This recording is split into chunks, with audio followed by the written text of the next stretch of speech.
Hello student, कैसे आप लोग? उम्मीद करता आप लोग ठीक हो गए। आपका मेरे यूट्यूब चैनल संजीव ज्ञान गुरुकुल पर स्वागत है। आज मैं आपको क्लास 10 के संख्या की स्टैटिक्स चैप्टर के बारे में जानकारी दूंगा।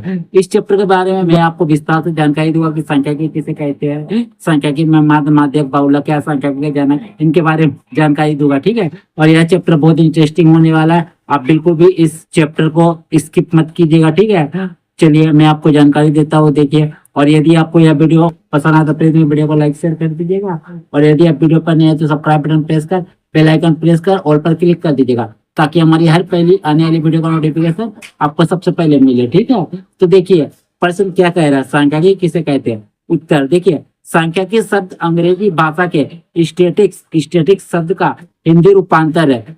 इसे लैटिन भाषा में स्टेट्स कहते हैं, जिसका हिंदी में अर्थ होता है राज्य। ठीक है, इस प्रकार सांख्यिकी शब्द का अर्थ राज्य स्टेट से लिया जा सकता है। ठीक है, अब देखिए सांख्यिकी का जनक जर्मन विद्वान गोटफ्राइड को माना जाता है, क्योंकि सांख्यिकी शब्द का प्रयोग सर्वप्रथम 1749 ईस्वी में इन्होंने ही किया था।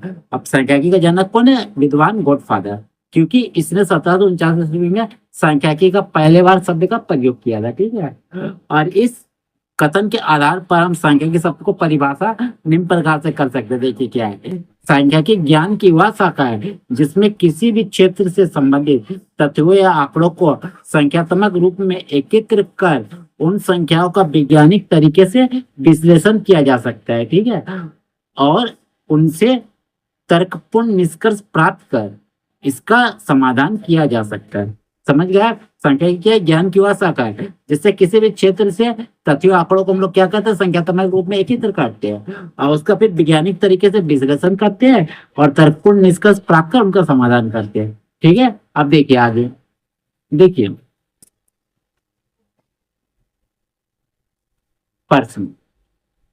देखिए प्रश्न, माध्य, माध्यक और बहुलक किसे कहते हैं। ठीक है, तो देखिए सांख्यिकी के अंतर्गत केंद्रीय प्रवृत्ति माप में माध्य, माध्यक और बहुलक शामिल होते हैं।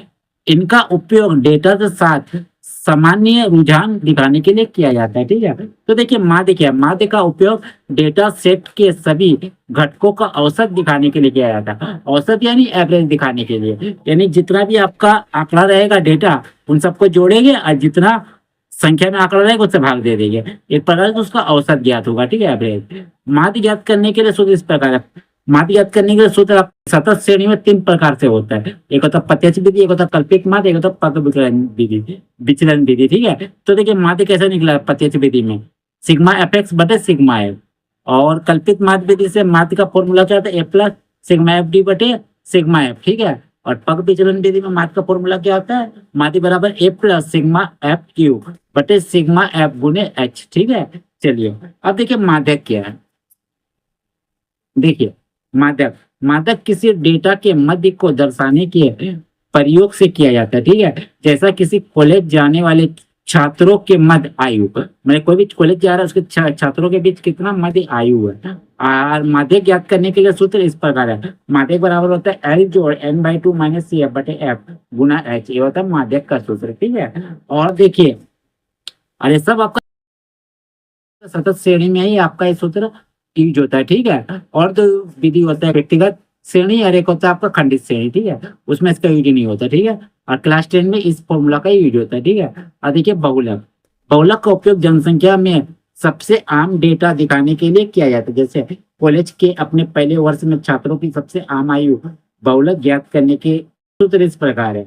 बहुलक बराबर होता है एल जोड़ f1 माइनस f0 बटे 2f1 minus f0 minus f2 गुना एच, ये होता है बहुलक का फॉर्मूला। ठीक है, और ये भी आपका सतत श्रेणी के अंदर ही आता है। ठीक है, और इस विधि का उपयोग हम लोग क्लास 10 में ही करते हैं। ठीक है, यहाँ आप फुल स्टॉप दे दीजिएगा।